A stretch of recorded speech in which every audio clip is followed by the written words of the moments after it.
In this video, I'm gonna show you how you can make $3,000 or 2,15,000 rupees per month. Let's move to the desktop and let me show you how you can do it. This is a Design Hill website. Here you can see so many contests are there.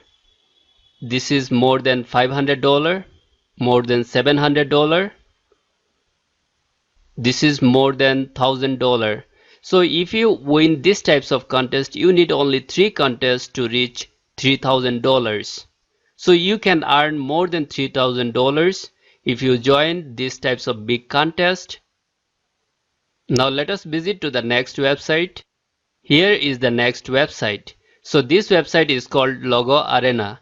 So here you can see so many designs already uploaded by different designers. You can also upload your own design and fix your own prices. For one logo you can sell $3,000 also.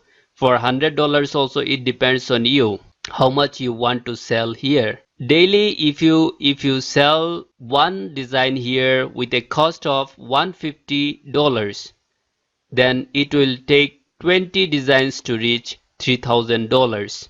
So this way also you can earn money. And in Logo Arena you can see the contest also. You can see the price of each contest.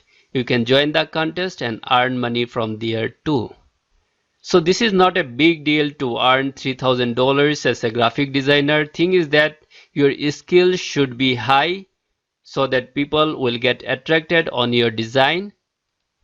And this is 99 design. So in 99 design also you can put your design there, you can fix your prices. So all those sites are having shop. You can put your design on the shop. When people will buy, they will pay you. A few % of amount will be taken by the site for maintenance. I saw many designers who are earning more than $10,000 per month. Just imagine $10,000. So thing is that you need to learn the software well. You need to learn how to make a professional logo. You can check out my logo design tutorial in description, or you can directly visit to my channel and there you'll find how to make a professional logo. I'll share many more things in upcoming days. Hope you like this video, share this and subscribe our channel. Thank you for watching.